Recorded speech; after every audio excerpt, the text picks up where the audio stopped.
Hello, you beautiful people. Today we're back with another waiver wire pickups and drops video, week 15 edition. So as always, if you enjoy the content, feel free to drop a like on the video and subscribe so you get notifications for all the future videos. And with that being said, let's start with the pickups for this week. So as always, we're going to start with the player in the thumbnail, and this week it's Kelly Olynyk, as he's now a member of the Houston Rockets. So initially I was a little hesitant on Kelly Olynyk because I thought when Wood returned it would affect his fantasy production, but so far they've played 4 games together and he's put up some really good fantasy numbers.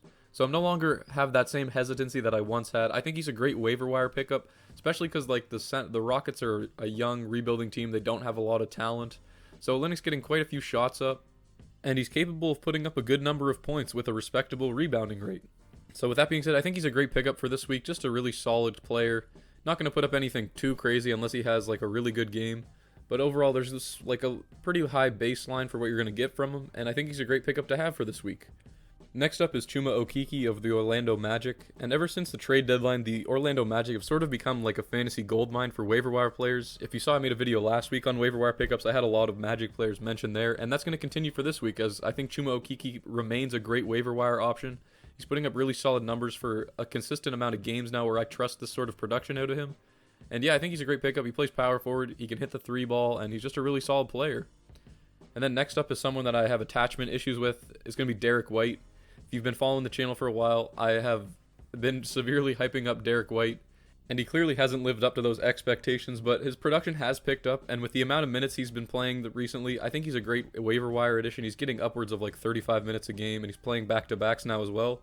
So I think that's something that's really valuable. If you're just going to be getting that many minutes, you're going to be able to put up some fantasy numbers on any given night, honestly. And then next up is Hamidou Diallo of the Detroit Pistons.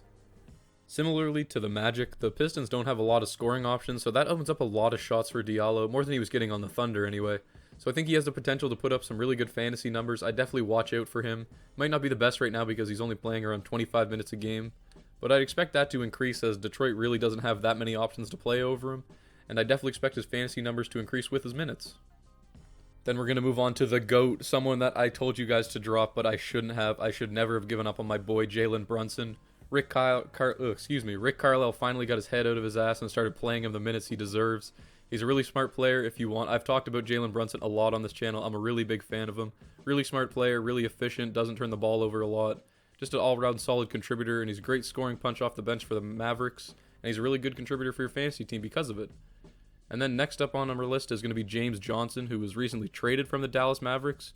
He's now on the Pelicans, and it's a limited sample size. This is more for the deeper leagues. I wanted to throw in someone for you guys. But I think he's a really good contributor for this week. He's on a bit of a hot stretch right now, so you might as well take advantage and pick him up if he's on your waiver wire. He's getting 30 minutes a night, and he's a really solid scorer, as well as he's really good in the steals and blocks department. Definitely underrated. So if you're in a categories leagues and you're looking for some steals or blocks, James Johnson's a great source of that.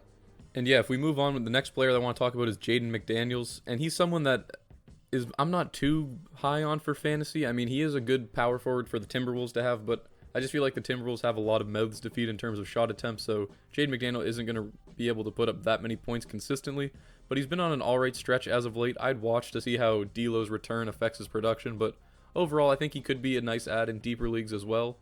And then just to finish off, I want to talk about the last player that I think is an ad for this week, and it's sort of conditional. It's going to be Nickeil Alexander-Walker. I was advocating that I think he was a droppable player when Lonzo returned, but due to the injury that Josh Hart just suffered, it looks like it may have opened the door for Nickeil to come back into fantasy relevance. So definitely keep an eye on Nickeil as well. Again, this is a conditional one. He might not be that great now that Lonzo's back. He's not like the primary ball handler, but it remains to be seen how he operates in that sort of secondary role, so definitely something to keep an eye on for this week. But yeah, that's going to conclude who I think are the waiver wire pickups for this week, so we're just going to go ahead and get into the drops now.